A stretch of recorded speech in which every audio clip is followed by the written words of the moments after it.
What's up, guys and gals, and welcome back to the Nerd Castle. My name is Splattercat, where we are going to talk to an astrologer today. Hi. Seems like he's looking right through me. Uh-oh, did I not get the quest done? Shit. So this is not arranged very well, this quest. The quest is designed in a weird way where you've got to ask a specific question from the poet inside the tavern, otherwise this guy won't address that you exist. So let's go back to the tavern real fast, and I'll show you where that hitches in our giddy-up.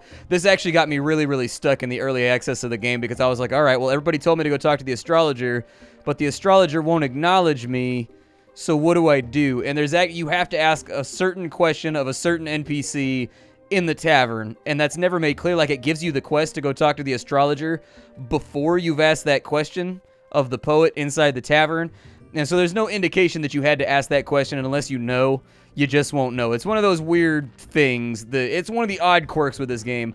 It's one of the few things that I've run into that made me bang my head against the desk for a little bit when I was playing the game the first time. We got to ask him, where can I find paper and ink? You may have to make some of it, or it might be in the church. I'm not used to manual labor, but a skillful man could probably figure it out. Also, you can get some from the astrologer. He used to go to the lighthouse there we go. He was my supplier before we had this ridiculous fight. We might have to ask about the astrologer, too. He's old and mad, whereas I've been studying for 3 years at the town university. Can you believe he turned out to be an idiot? He told me that the earth is round. What a bunch of nonsense. Actually, it is round. Oh my god, you should definitely go meet him. The mad astrologer and the graveyard keeper, the two wisest men. That'd make for a pretty funny poem. The astrologer must be the smartest guy around. Maybe he'll be able to help me get back home. Alright, now, that's the question you had to ask. Now we should be able to go. That should flick the switch so that he no longer stands there staring blankly off in over the ocean. But honestly, it's just simple trigonometry, man. They found out the earth was flat, like in Greek times. A guy put a stick down a well, and when the sun would come past, he was actually able to almost fairly accurately predict how large the circumference of the planet was. I forget the specific equation for it. I had to do it for my I had to use it in one of my geophysics equations. And anyways, he put a stick inside of a well, and then he found the degree of the leg when it makes a shadow between the stick and the shadow. And using that degree right there, he could use simple trigonometry to figure out how big the planet was and what the circumference of the earth was. Are you the astrologer? I used to be, and now I'm more of a lost soul in this dead-end world. I'm the new graveyard keeper, and it seems I need your help. Everybody needs something except me. Knowledge brings only sadness, young man. You seem pretty happy. Your trivial needs are meaningless to me. So there's no way you can help me? Let me see. You're looking after the graveyard. Yep. Alright, bring me a skull. It's pretty illegal, but who cares about the stupid Inquisitor? Alright, so there it is. The talking one, Jerry. He's kind of my friend. I don't think it would be appropriate. No, I just need a simple skull from any old dead body. There you go, buddy. Not terribly clean, but every bone is in its place. Seems you have a talent for anatomy. The human body is so mysterious, perhaps even more than the sun and the stars. I believe one day you'll learn much about the human body and the soul, and then you will find yourself absolutely lost. Now, as we are partners in crime, what is it you want from me, my curious friend? Well, I need your help. I need ink and paper. I have some, actually. I have a lot of useful things. Some of it may be useful for a beginning scientist such as yourself.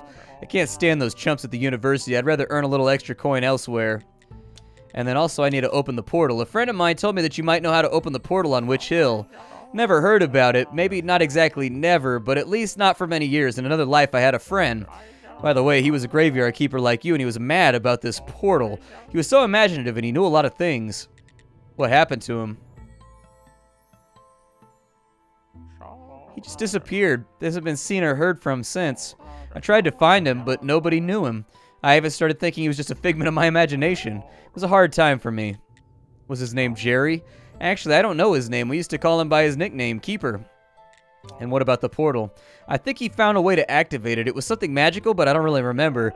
It should be in his diary. Just before his disappearance, he gave me this key. It opens a metal gate in the northern part of the church cellar. Somewhere in there is where he kept his most important notes. Why didn't you take the notes? I tried, but there's a secret to the key. I tried for months to figure out how it works. Maybe it's just in my mind and the key opens nothing. Anyways, you could take it. Try to learn the key, how the key works at the study table in the church cellar. When you have his diary, bring it to me, and I'll try to find some information about the portal. So it's like the key in Millennium Actress. I don't know if you guys have ever seen Millennium Actress, but I'll tell you this right now. Prepare to be an emotional mess. I'm a pretty stone-faced dude, and to this day, when people ask me what the saddest movie is that I've ever seen in my entire life, Millennium Actress is instantly the thing that comes to mind. With the rocket ship scene at the end of that thing, it's like, Jesus, man. It had me just I can't think of too many movies that actually affected me emotionally like that. Like, usually I'm pretty good at remembering that it's just a film and it doesn't upset me. But Millennium Actress, like, deeply damaged me. I watched that movie, like, 12 years ago. And to this day, I still remember the closing scene of that movie. And to this day, it still makes me upset. I've never watched it again. I'll tell you that. That movie destroyed me. It left me just a mess. That movie was a masterpiece as far as, like, cinematography and animation and storytelling and everything else goes. But Jesus, it is not a happy story. It's kind of like, it's a very nihilist film in all honesty, but it's like an optimistically nihilist film. Like, I don't really know how to describe it other than that. Like, it's a movie where, like, it's all pointless, but there's, like, a beauty and, like, a warmth to the pointlessness of it all. Like, there's meaning in the pointlessness. It's a strange film like that, but it is an absolute masterpiece. If you want to sit there blubbering on your couch for a good hour and a half, I'd recommend it. I'd say give it a go. Like, if you're a masochist like I am, where you like sad film and you like sad movies and you like kind of Russian endings, I would check it out. It's not going to be a happy, fun experience, though. Like, definitely don't watch it around anyone that has a problem with sadness and upsettedness, because, honestly, it's a rough movie. Alright, so I got my water right there. We just had the donkey drop off a dead guy. I don't know if this is when the donkey's going to kick off. Oh, it is. Damn it. Alright, here we go. It looks like you're doing all right here. Yeah, I just opened up the church. So now you own everything here. I guess. Congratulations, you're a lucky man. You have acquired all this capital. Your work for yourself. You are a true capitalist now, and this world has no reward for a hard-working donkey like me. Even you are benefiting from my cheap labor, and I fear I can call you comrade no longer. But I won't just lie down and take it. Here is present for you, capitalist pig. And he drops a deuce on the ground right there, in case you were wondering. That's right. He took a shit on the ground, just to punish me and my hard capitalist labor. To be fair, he's not wrong, though. I have been directly profiting from his work. So, you know. We could take that off right there, and if we don't botch the surgery, we can get this down to 1 red skull. It's still going to be net and -1, but it has the capability for a +4, so in total it'll come out to... We'll have to put +5 on the grade to get the +4. There are things you can do to make this better. So if we had, like, brains or guts, we could take the brains and the guts out and gamble with this body. Because brains and guts have a chance to add a skull, remove a skull, destroy a skull. If you take a skull off, it'll add a red skull. So if you've got, like, let's say you've got a body that's 4 white skulls, you could take the skull out, and now you'll have 5 skulls, 1 red, 4 white, and then you could take out the fat to turn it into a 5 white.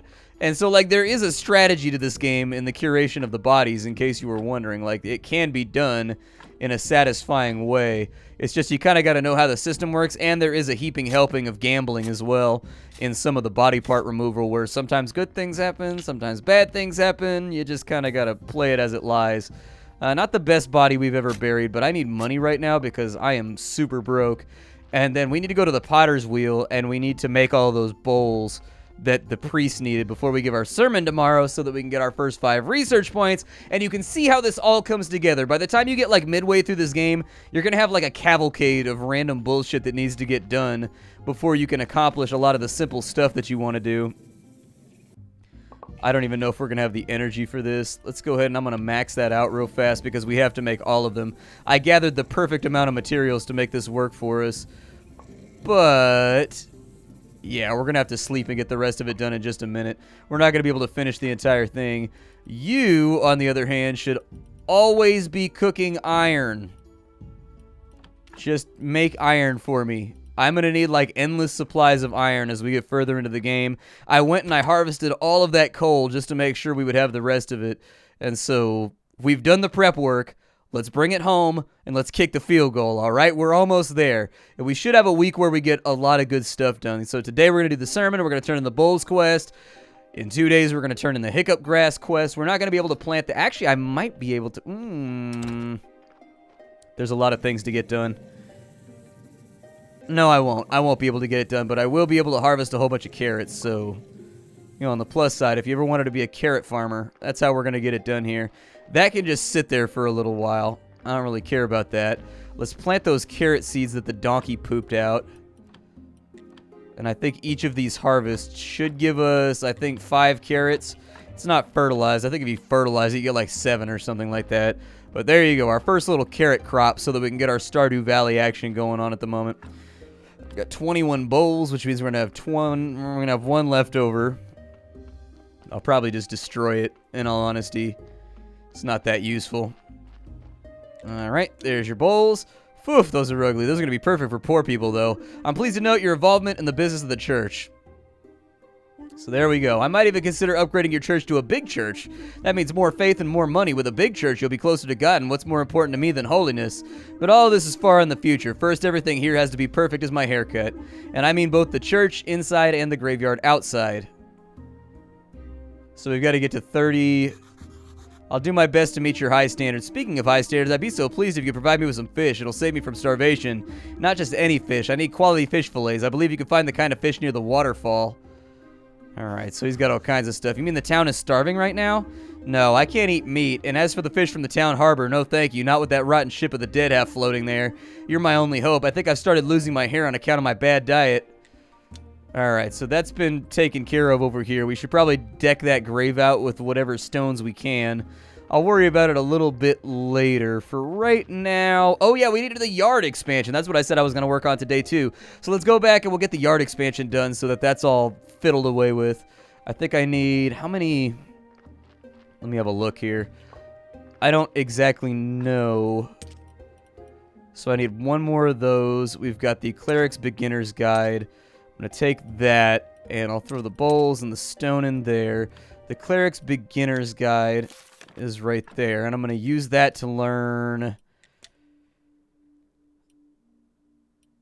Give me... Oof, I can't do that right now. Cremation's probably a good idea. Church bench is probably a good idea. Flyer is probably a good idea as well, so that I can do the Inquisitor's quest. There's a lot of things here that I want to do.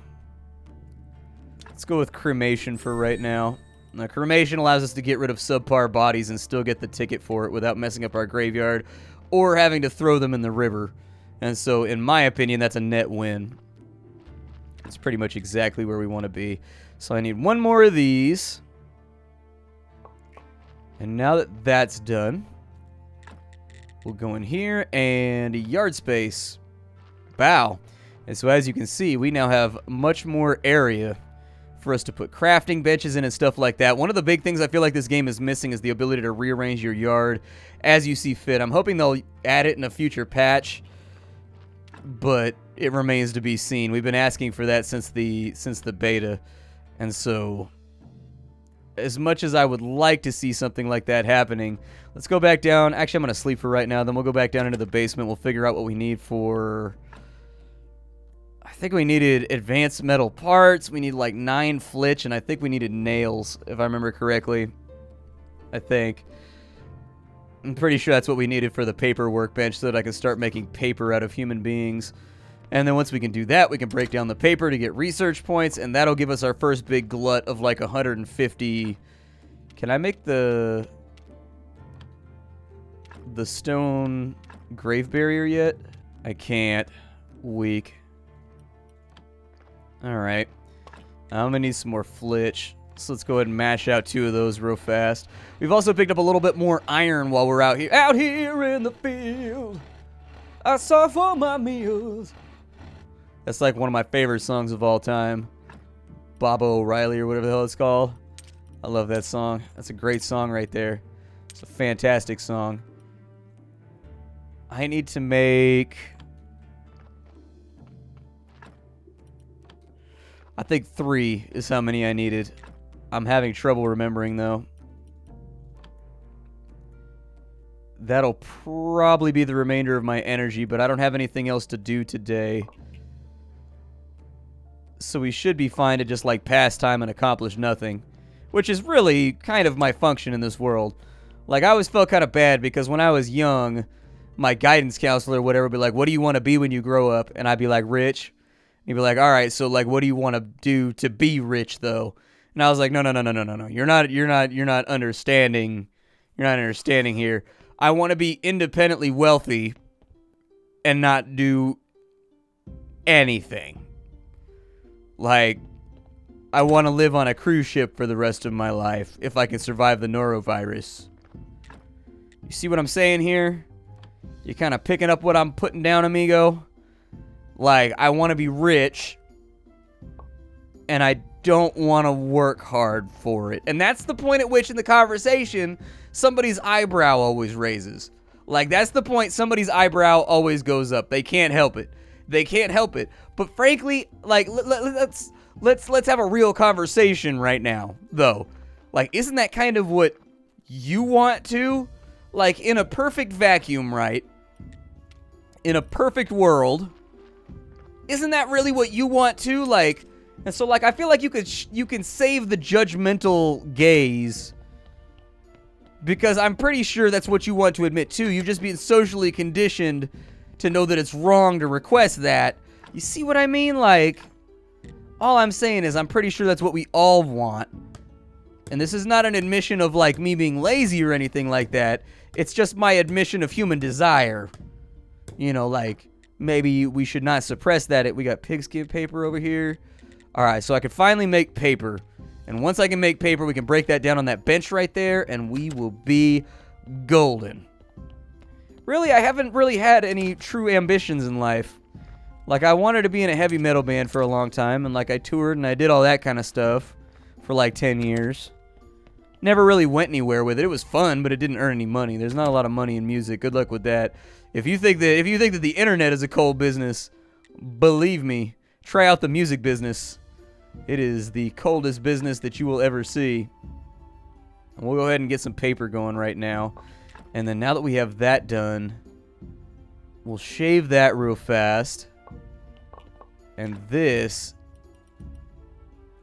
is how we're going to get it done. And so this is going to be our path. If you're wondering how you get blue points, this is how you get blue points right here. It's not really described to the player at all.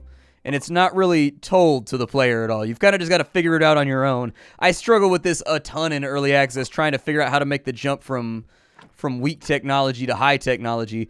Basically, you put paper inside of here, and then you decompose it, and you're going to get science points. Now that we have science points, what we can do is we can go back out, and with science points and faith points, you're going to be able to... Oh, shit, I forgot to do the sermon yesterday. No! Well, see, now I just feel bad because I could have had more faith and we could have done more research. Definitely doink to the dog on that one. Pounded the pooch, as it were. Weak sauce. Well, the donkey's back, so let's go deal with him for a second, and then we'll worry about our research in just a minute. I think he's going to have something to say to us, though. 1, 2... 3, 4. Donkey deserves more carrots.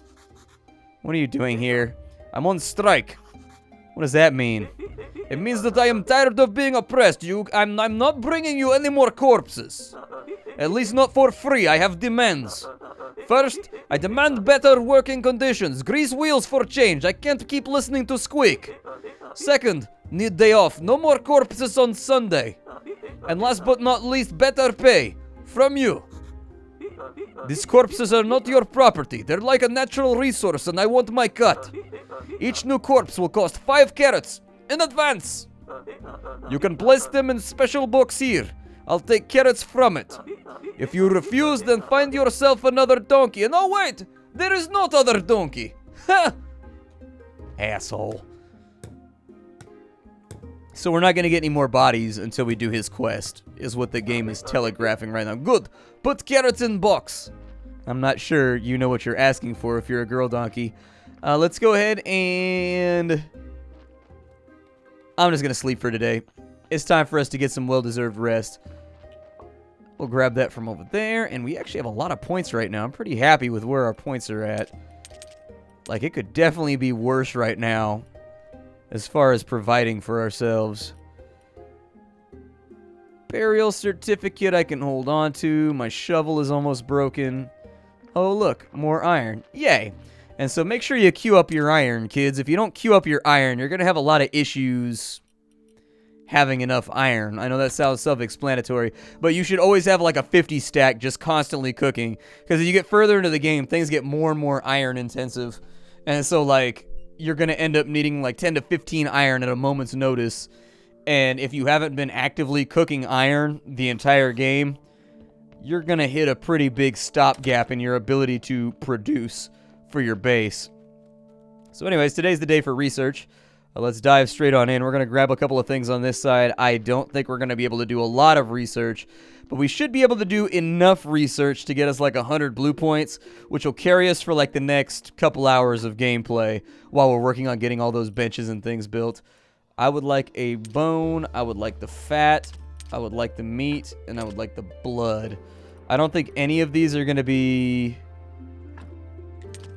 particularly fantastic for generating points. I think the skull and the guts and everything are the best for it, but I haven't got the guts and whatnot yet, so, you know, we'll wait on it. They said I could salvage books, but it must be a recipe that I don't have yet because I don't see book salvaging in there anywhere. My first thought when I played this is that the ruined books they give you for breaking down this area were going to be the first things that you could break down to get some points, but we can research flesh right now. So let's go ahead and study that. That'll probably give us 20 points, I think. Yep, 20 points. The blood will probably give us 20 more points. There we go. And then the fat will more than likely give us 20 more. You can tell how much it's going to give you because it gives you 20 times however much the research costs most of the time. And so if it costs like 1 science in order for you to break that down, it's going to be 20 times 1. If it costs you 2 science, like it does with a skull, it's going to cost you 20 times 2, and so on and so forth. I think guts and some of the other stuff. Oh, I didn't study the bone? Alright, let's go study the bone. I like having a big stockpile of blue points, because I never know when I want to move up the tech tree. Like, sometimes I need something right now for a quest, and I like to have, like, a little bank pool of, like, 100 blue points at any given time, just so I can advance quests a little bit faster. Oh, that's only worth 20 as well. I thought it was going to be worth 40. Alright. Well, there you go. And then if we want to, at this table, we can take that bone. If we take it to, like, a mortar and pestle, we can break it down into bone meal now, which we can use for various alchemical research projects. But yeah, from here on out, make sure that if you get a bad body, that you pull the skin off of it and you use it to get paper and all that kind of stuff so that you can keep the science flowing. It's not that hard to keep science flowing. It's actually the faith that's much more difficult than the rest of it. So we have no carrots in the box. If we wanted to grease the wheels, we need to go talk to the guy that's across town. There's this guy that lives in a pot, and he's got all kinds of weed objects. So he's got like hemp, he's got like oil, he's got all that kind of stuff. We'll probably grab it on another day. He's there every single day, so it's not that big of a deal that we grab him right now. Not gonna need the bone for right now. The hiccup grass, is it? Ooh, it is. It's merchant day. Let's go give the hiccup grass to the merchant real fast. I don't know if we're gonna be able to make this walk out to there, but I'm gonna try real hard. All right, we made it. There's the hiccup grass. Thank you. I'll eat it right now. What a strange taste, and now I taste nothing. Wait a second. Let me take a bite of the spicy cookie I have in my pocket. It's tasteless. I sense nothing at all. What did you give me? Just what you asked for, hiccup grass. Oh my god, it's happened. It's the curse. Once when I was young, I was told I'd lose the most important thing in my life. Who told you that? An old fortune teller. I was traveling with my caravan in the desert across some northern mountains. We stopped at an oasis, and there was this old woman. Everything she said came true, and now this. Sorry to hear that. Wait a minute. You know any witches? Not really. The Inquisitor probably burned them all. If old Clotho's still alive, she's pretty old when I was young. If she's still alive, she must be a real wit. You should find her in the center of the western swamp. Tell her that the merchant and priest who used to buy the love potions from her needs help. I'm sure she'll remember us. You were a priest? Nah, my brother was the priest, but I don't want to talk about it, so I'm counting on you. Bring me a cure for this curse. Alright, I'll see what I can do. We got a new quest from him. Sounds good. We're out of time for the day. My name is Splattercat. Thank you for stopping on in. It's been a blast, everybody. If you enjoyed this game, you can get it down below. If you're a big fan of stuff like if you're a big fan of Graveyard Keeper, you should get Graveyard Keeper. Now, if you're a big fan of like Stardew Valley or Harvest Moon or anything like that, but you wanted like a darker version, this would probably be the game that I would pick up next. I got nothing else for you. Please leave a like on the video. It helps out more than you know. Hit up the Patreon if you wanted to help out a little bit more, and I'll see y'all next time. How you do, everybody?